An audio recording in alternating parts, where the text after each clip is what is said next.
It is a joy to be speaking this morning on the gifts of imperfection, letting go of who you think you're supposed to be and embracing who you are, the guide to wholehearted living. So if you'll go to the next slide, I'm just going to be able to share 3 of the guideposts this morning. Renee gives 10, and I have the book with me this morning. When your children say to you, Mom, this is probably a book you should read. You know, there's sort of an undertone there, correct? Yeah. And so anyway, Fred and I read it back in 2015, and then this summer when we were with our children, summer in the US, some sort of vulnerable moments cropped up. And again, my daughter-in-law said, hey, Mom, you probably need to pick up that book and read it again. So I'm grateful to get to have read it and now share a few points. So the first guidepost is cultivating authenticity and letting go of what people think. And I love that word cultivate because that is very intuitive to the way I operate.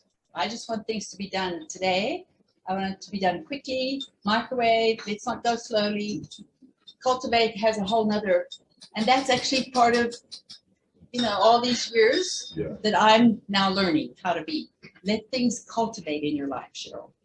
So to let go of what people think takes courage, compassion, and connection. And I will unpack that in a bit. So when I was in seminary, one of the required courses was, here's a big mouthful for all of you, homiletical studies in holiness. And part of the grade was to write a sermon and to present it in class and to be critiqued by the students. But remember, let go of what, guidepost number 1, cultivating authenticity, letting go of what people think. And I still remember after all these years, and it's been a long time since I was in seminary, one of the critiques, I was the only woman in the class. So obviously the critique was from a man. He said, wow, excellent sermon, but you came across quite feminine. Thank you. So I said, well, I am feminine.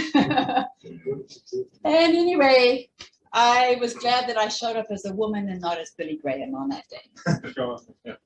Anyway, there's always pressure, though, I think, to show up and to be the person maybe we think we should be in any kind of setting. In our life group, we are currently working through a book, and the title of the book is Blessed Are the Unsatisfied, Finding Spiritual Freedom in an Imperfect World by Amy Simpson. Now, she's written several other books. You can Google her name, specifically on mental health issues. One on churches and mental health issues. She herself grew up in a home where her mother struggled with schizophrenia, and actually it was pretty devastating to the family, and how that kind of played out in a church setting. So she's kind of good. Anyway, we've been looking at that book, and the first time we met together to discuss the book was in October, because October was Mental Health Month. And at the end of each time that we're together, I have, for the last 4 years, whether we've been on Zoom or in person, I always ask this question. So what is one of the takeouts from our time together? And then I take notes. And to be honest, I have like 500 pages in a document, not full pages, but in another kind of a document, where I've actually listed out what people who come to our life group have said. And Doc, you are in that document, so just so that you know. So some of the takeouts from that night was, first of all, we were talking about contentment, the difference between contentment and, you know, letting go of being, thinking you need to be satisfied. What's the difference? And so the definition of contentment is we need to respect our reality.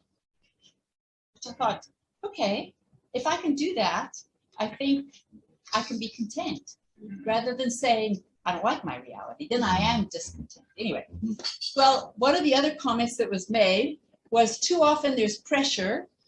And this person said, I'm thinking specifically when I go to church, and the pressure is to put on this kind of a face. Oh, everything is fine. My heart is full of joy. I'm completely satisfied with the cards that I've been dealt. when in fact, deep down, I've shown up at church broken, wounded, doubting, and I've just had a big fight with my spouse about finances. And the truth of the matter is, if I could go to some shop and buy a new deck of cards, I feel quite comfortable with that. Because I don't like the cards I've been dealt currently. And then somebody else said, well, what I'd like to do is to show up and say, you know, life sucks right now. And please do not respond with, God is good all the time. All the time, God is good. Or that other famous one, you know, everything just happens for a reason. All right, so it takes courage to be authentic.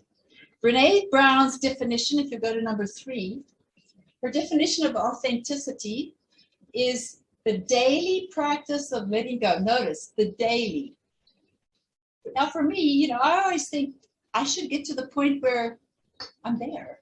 You know? It's the daily practice of who we think we're supposed to be and embracing who we are. So she talks about cultivating courage to be imperfect, or just to realize you are imperfect, to set boundaries, to allow ourselves to be vulnerable. And as Fred is always, you know, he always encourages me. He says, what I love about you is you are vulnerable. And I hate to be vulnerable, you know, because why? I'm a perfectionist. We're going to talk about that under number 2.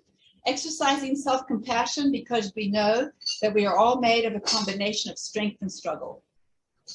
But I look at people and I think, oh, that person probably never struggles. Why? Because when we're out in public, you know, we don't walk around with a big sign that says I'm struggling. And then nurturing the connection and sense of belonging that can happen only when we believe that we are enough just the way we are. We don't have to become something else. And another thing I really love about Fred is, I remember one time when I was doing my devotions and you know, the Lord was talking to me about a certain something that I needed to change. So I said to him, I said, listen, I just need you to know I'm going to work on this area of my life and I really want to change. And he gave me this huge hug and he said, I love you the way you are. Now that was really freeing. You think that's true in our children's lives too, but it's so true in our relationships with our friends. To just say, you know, you don't have to be anything special. I just like you the way you are and the way you show up. So what gets in the way, number 4, slide number 4, of being authentic? Brene says shame and the fear of not being good enough. So obviously, you know, I had a little bit of fear. This was my first time showing here. I've done a lot of preaching, but this is different, you know. So the fear, will I be good enough? And even the experience of joy, which I found really interesting, because sometimes joy can be so intense that you're afraid to let people know you're feeling that happy about something. Does that, it's so interesting. So that can be a block that gets in the way of being authentic. So how are you? Well, I'm just like over the top happy. To be honest, every time jacaranda, I know about invasives, but when jacarandas come, I'm just like, I'm crazy. So anyway, anyway, from her research, she discovered, now this is interesting, that men and women struggle when their opinions, feelings, and beliefs are in conflict with our culture's gender expectations. So again, Brene's context is North American, although she said she did a lot of research, you know, across diverse ways. But I think just remember that, although when I had my document printed out at the Postnet where we go to get our stuff printed, my friend Stefina, she always reads on the screen while she's printing off my stuff, and she goes, oh, this looks like an interesting topic. And so she and I have become friends, and we've had lots of conversations over the last 4 years. And I said, can I ask you a question? So on this first guidepost, cultivating authenticity and letting go of what people think, in your culture, not culture in as much as context, how does it play out? So we agreed that in her context, it plays out differently than my context. But because we're both women, it kind of plays out in the same way, because we're both human. So I'd be curious whether if you want to write some questions or some dialogue or some stories back at me during Q&A or on the Zoom, what's your experience of this? This is what Brene says. Research on the attributes that we associate with being feminine. Okay, now back to my sermon, right? Oh, you appear to be so feminine. Tells us that some of the most important qualities for women are to be thin, to be small, and to be quiet. So, in order to play it safe, women need to stay small, stay quiet, and be attractive. On the attributes associated with masculinity, researchers identified emotional control, primacy of work, control over women, and pursuit of status. So for men to play it safe, they need to stop feeling, start earning, and give up on meaningful connection. That's her research. So I really would be curious to hear stories or just, pushback on that and say, well, wait a minute, I think things have changed. Because when I look at my own children, that age group, I'm not sure this fits with them as much. So go ahead. But our daughter, who is a pastor of a non-traditional church in Wyoming, she actually is doing this very book in her church called The Table. So there you are. I've gotten her notes and they're very good. Cultivating authenticity, number 5, involves letting go of what people think. So this is a risk because you're putting yourself out. Some of the books that I've been reading recently, one by Randy Woodley, who is an indigenous Native American. A podcast that Fred and I listened to by him, he talked about God being the example of the most vulnerable example that we can think of, and I'll unpack that.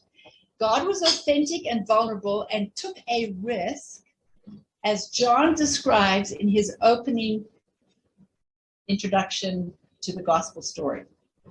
He writes, the word became flesh and blood, moved into our neighborhood. The scariest thing is always to move into a new neighborhood, right? So even God himself must have found himself feeling vulnerable, moving into a neighborhood that was not his, normal neighborhood, which was to be human. Rachel Held Evans writes this. Now, she died 2 years ago, so this book has been published posthumously, and she's just her book is Wholehearted Faith, and it was just published November 2nd, so it's in my Kindle. Christians believe God's most significant act of love put God right in the middle of our messy, dangerous world. As a tiny embryo, think about it, implanted in the uterus of a teenage girl, as a hungry newborn rooting for his mother's breast, as a man who drank at weddings, cried at funerals, as a human being whose heart broke and soared and skipped beats and one day stopped. It's like, oh my goodness, how vulnerable can you get? How authentic can you get? To be authentic is to be vulnerable about ourselves. And when Jesus, now that I'm reading the Gospels from that perspective, I have to say, his life of vulnerability, showing up as he was, it was countercultural, and that's what got him killed, because it exposed the inauthentic lives of the people around him, and they couldn't stand that. So now I don't think any of us are literally killed when we show up, but there are times when people say things that actually kill us, if you understand what I'm saying. Another verse that I was thinking about was when Jesus talked about prayer, and I love this from the Message. He says, when you come before God in prayer, don't turn that into a theatrical production. All these people making a regular show out of their prayers, hoping for stardom. Do you think God sits in a box seat? And then he says, the world is so full of so-called prayer warriors who are prayer ignorant. They're full of formulas and programs and advice, peddling techniques for getting what you want from God. So that's from the Message, and Matthew chapter 6. Brene closes each chapter, if we go to slide number 6, with this little acronym, dig deep. So she goes DIG, get deliberate. When you're vulnerable and you're tempted not to be yourself, just practice showing up and standing your ground. So, I said, okay, Torsten, I'll do that. I'll show up and I'll stand. The interesting thing is right now where I'm reading in my Bible reading, I'm like, wait a minute, Paul uses that phrase a lot. Stand up, stand firm, stand your ground. I'm like, whoa, maybe he should do a TGIF talk. Get inspired. It takes courage to stand your ground. It also inspires others to be brave and stand their ground. So maybe during Q&A you have a story you'd like to share of when you were scared spitless and you stood your ground. And then get going. So here we are. Number 2. Let's look at the second guidepost. Cultivating self-compassion and letting go of perfectionism. So I think this is why my children said, Mom, I think you need to read the book. So what perfectionism is not, and what perfectionism is. First of all, it's not the same thing as striving to be your best. Okay. You know, I can take that pressure off. I can still strive to be my best. It's not about healthy achievement and growth. That's also really super important. And it's not self-improvement. None of that is perfectionism.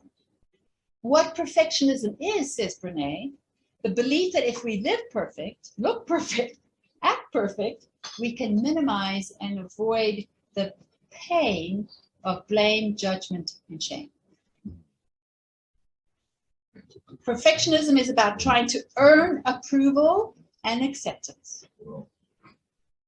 So I can't just be myself because maybe you won't think that I'm wonderful.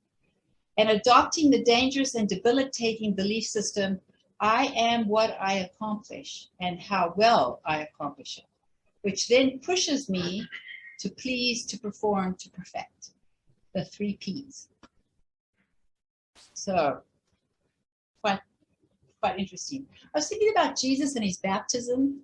Before he had done anything, right? He showed up, he was baptized, and what does the voice say? This is my son, my beloved son. What? In whom I am well pleased. Yeah. You don't have to do anything to make me happy with you. You know? Even when you have to wake up at 3 a.m. for a feeding, right? If you have a newborn baby. Perfectionists, I thought this was interesting too, are risk adverse. They don't like to take risks because of the deep fear of failing, making mistakes, and disappointing others. Brene says it's terrifying to risk when you're a perfectionist because your self-worth is on the line. So if you go to number 8, yes, this is it. So from her data, and I love it, she pulls out data, and I think we can do what we want with the data, right? She says, I don't think some people are perfectionists and others are not. That was a relief for me, all right?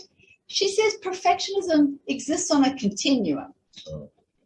For some, it emerges when they're feeling particularly vulnerable. Hello, raise your hand, right? For others, though, perfectionism can be compulsive, chronic, debilitating, and similar to an addiction. Whoa, it's pretty in your face. She admits starting to work on her own perfectionism, one messy piece at a time, first of all, by looking at her fears, and secondly, changing her self-talk. So I don't know about you, but I do have self-talk. A book that really helped me in this area of fear because it was about finances. And it would crop up in our relationship and our discussions. It was always a discussion from Fred's side, but it was always a fight from my side. Because I'm the fighter, okay? All right. A book that really helped me was Emotionally Healthy Spirituality by Peter Scazzero. And we did it as an all-church program back in 2010, actually 11 years ago. And there's this one piece, looking back in order to look forward. And when I look back at my life growing up in the home I grew up in, because our home was also faith-based as far as financial stuff was concerned, through the walls, of the home, I would hear my mom and dad discuss finances. And of course, somehow that seeped into my being. And I didn't know that until I actually looked at that. So looking at that fear was something that began to change and help me. And there's a whole other story about that. We're still number 8. In his book, Lessons in Leadership, a weekly reading of the Jewish Bible, Rabbi John of Sachs, one of his books was talked about a couple months ago here at TGIF. He quotes the work of Stanford psychologist Carol Dweck in her book Mindset. She argues, it makes a decisive difference whether we believe that our abilities are innate and determined once and for all. That is a fixed mindset. Or whether we may assume that talent is something we achieve through time, by effort and practice and persistence, which is a growth mindset. People who take the former approach tend to be risk adverse. They're afraid that if they fail, this will show that they're not as good as they thought they were. But the latter group embrace risk because they take failure as a learning experience from which they can grow. What a difference. So she says you have to be careful how you praise people, but specifically children. There's good praise and bad praise. Parents and teachers should not praise their children in absolute terms, saying, you're gifted, you're brilliant, you're a star. Instead, you should praise based on effort. I saw that you tried hard. I noticed that you gave your best. I can see the improvement. And that encourages a mindset that is one of growth versus fixed. That's just like phenomenal. So letting go of perfectionism is a lifelong practice. You have to learn to be warm and understanding toward yourself. You have to ask yourself, when your self-talk is, I can't believe, you did it again, you're so stupid. Notice the talk. All right. So Renee says, think about this. If a friend made a huge mistake, had a huge failure, how would you talk to that friend? Would you say, well, you stupid idiot, I knew you'd always be like that? No. You talk kindly, comfortingly. You try to encourage them, right? Then why, if we talk to our friends that way, don't we talk to ourselves that way? Remember what Jesus said, love your neighbor as you love yourself. So if you talk to your neighbor kindly, talk to yourself kindly. Recognize, too, our common humanity. And that's what Kanye said to me when I said we had brunch with her on Tuesday. And I said, I'm a little bit vulnerable. She said, just remember everybody's human who shows up or who's listening on Zoom. And mindfulness, take a balanced approach to the negative emotions and feelings. Don't suppress them and don't exaggerate them. And I think we all fall into one or the other. Like, oh my goodness, my life is falling apart. Or, oh no, I'm fine. Nothing bad has ever happened. When meanwhile, you just had horrible news. And then dig deep again. So the question on dig deep is ask yourself, I wonder which of those 3, suit you. And then guidepost number 3 is cultivating a resilient spirit and letting go of numbing and powerlessness. So the question is, why and how are some people better at bouncing back from hardship than others? How come? The most common factors of resilient people are, she gives 5. They're resourceful and have good problem-solving skills.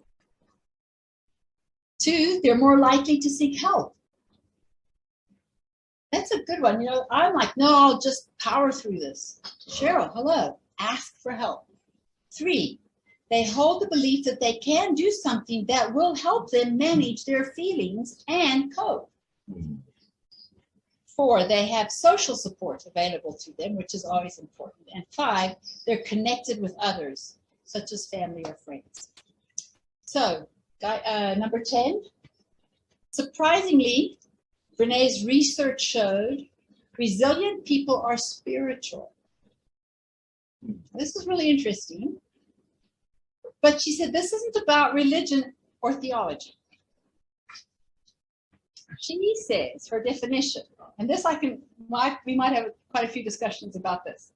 Spirituality is recognizing and celebrating that we are all inextricably connected to each other by a power greater than all of us.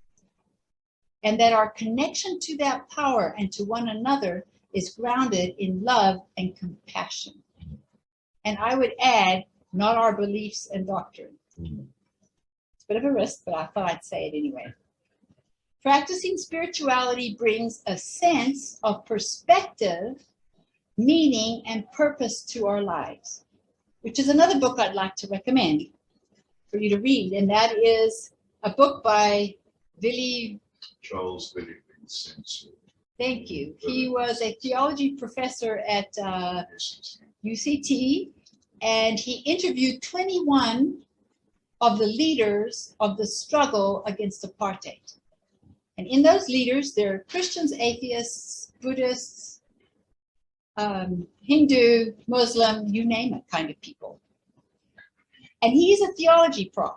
But in each interview, this is what you get. You get that they were working with purpose, perspective, and meaning.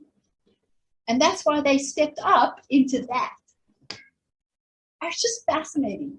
I've had all of my students, whenever I've taught on discipleship, they have to read one of those interviews. And I ask them, so how do you think they were discipled to become the men or the woman that they became? Christian or non-Christian? Because we're all discipled. From this foundation of spirituality, three significant patterns come out. Cultivating hope, practicing critical awareness, and letting go of numbing and taking the edge off. So let's talk a little bit about hope, and pretty soon we'll stop and give time for questions. I found this just very freeing. She says hope is not an emotion. It is a way of thinking. It's a cognitive process. Emotions play a role, absolutely. But hope is a thought process made up of goals, pathways, and agency. And yes, Indaluma, I have all of your notes on that TGIF topic that you did on agency. It was superb. Hope happens when we have the ability to set realistic goals. Think about it. We are able to figure out how to achieve those goals, including the ability to stay flexible, so that if plan A doesn't work, we step into plan B or C or D or whatever other plan needs to unfold. And if a lot of young people today grow up thinking there's only one plan and they're disappointed, and when they are, they crumble. Interestingly, tenacity and perseverance, she says, are qualities found in bouncy, resilient people. So back to Jonathan Sacks, he quotes Proverbs 24:16. This is in his book on leadership from the Jewish Bible. This verse says, the godly may trip 7 times, but they will get up again. Now, on face value, it sounds like a resilient person is a person who can just keep getting up when they fall down. But he said that's not really what's being said here. What's being said here is the righteous person has the ability to learn from those 7 times he fell. And the 8th time, he learns from that and doesn't do those 7 things again. Isn't that interesting? So it's not about perseverance and doing the same, thing. So we learn hopeful, goal-directed thinking in the context of other people, and children learn this from their parents. So when I was in Standard 5, which is now grade 7, I was going to Discovery Primary School over on the West Rand. And I went to my dad, who was a busy man. He was the college principal. I said, oh, Daddy, please, can you test me on my history exam for tomorrow? He said, sure, honey, sit down. So he started testing me, and I got maybe 2 out of 20 right. He said to me, honey, I love you. I'm always available for you, but I'm busy. And so you need to go and you need to study. And then when you study, I cried. No, Daddy. So I was the baby of the family and the only girl and my daddy's girl. And tears could always, do a thing. Oh, Daddy. And he said, no, honey, Then he said he realized I didn't have any study tools under my belt. So I'm talking about hope. I hoped I'd pass, you see. So he gave me a little tutorial, and he said, now go and study, and you come back, I'll test you. I came back after that little tutorial, and 20 out of 20, which was a great gift he gave me, because in matric I got a distinction in history. I won't talk about what I got in English. Okay, so. All right. A recipe for hopelessness and self-doubt is little tolerance for disappointment. You know, we all face disappointment. And so we need to, and entitlement. I deserve this just because I want it versus agency. So back to your break. You'll have to do a reprieve of that one. Practicing critical awareness. So, you know, the ability to do a reality check, right? And to say, wait, let's just stop and think this one through a little bit. I am good enough. I can show up. I can do this. I may be vulnerable. I may not get it completely right, but it's okay. I'll get there. You know, Paul writes in Philippians, I've learned to be content. I love that too. I've learned. And some days we're more content than others. So taking the edge off and numbing, back to the TCK. So TCK stands for third culture kid, which means you are a child who grows up in a culture that's not your passport culture. And for me, I was very vulnerable as a TCK. So when I was in boarding school in White River, I tried my very best to try to speak with a South African accent so nobody would know that I was a Yank. But I still sounded like a Yank. And everybody knew I was a Yank. But then when I go to America, everybody thought, they'd say, oh, she's so cute. She has such a cute little accent. And oh, your parents, they've given up so much to follow Jesus, which then put me in this like hero role that I didn't want to be in, right? And then I'd have to face their, I was going to say stupid, but that really doesn't go along with anyway. Yes. Their ignorance, let's put it that way, their ignorant questions. So, did you have lions and tigers in your backyard, which was so irritating? No, I lived in this city of, 6 million people, and we drove cars, and we wore clothes, and we chewed bubblegum. So to take off the edge, from my feelings of vulnerability, I would just, shrug my shoulders. And the way I dealt with it was really to excel academically. So the truth of the matter is, Brene says, we cannot selectively numb emotions, because when we numb our painful ones, we also numb our joyful ones. Got to have them both. Just be open to both. She says that what happens when we numb, we anesthetize with a whole bunch of stuff, including alcohol, drugs, sex, food, relationships, money, work, caretaking, gambling, staying busy, affairs, chaos, shopping, planning, perfectionism, constant change, and the internet. And in my case, I took the edge off the pain and discomfort of not belonging, because I felt like I didn't belong. I didn't belong here, I didn't belong there. Where did I belong? By achieving academically. And people would say, oh, she's so smart, and meanwhile back at the ranch, right? So my two thorns that are really prickly are just feeling inferior because of being a kid in a culture that wasn't my culture, but really was my culture, meaning South Africa. And then going to another culture that was my culture, that wasn't just totally crazy. So also insecure, I've never felt insecure about my calling to be a preacher, because I come from a long line of clergy women. So in my family, there's a lot of support, whereas other women who feel a call, who don't have that support, might feel even more insecure. But I would still hear painful comments. And this is where I'll end. So again, in seminary, I was in a class, pastoral counseling. Now think about that. You're being trained to be a pastoral counselor, and as a counselor, what kind of a person should you project that you are, right? And one of my student friends, well, he really wasn't a friend, we were having a discussion, I don't know what about, it must have been about women preaching, because he said, well, I suppose women could be preachers, but It's kind of like a dog. A dog can stand on his hind legs for two legs for a short time, but not forever. And that's a little bit like a woman preacher. And I remember thinking, well, good on you. The interesting thing is, that gentleman went on to get a degree in counseling and came back to the university where I was on the board of trustees for that university. And we had to approve his coming on staff. That was 20 years later, and I had to say, let it go. So I'm done. Thanks.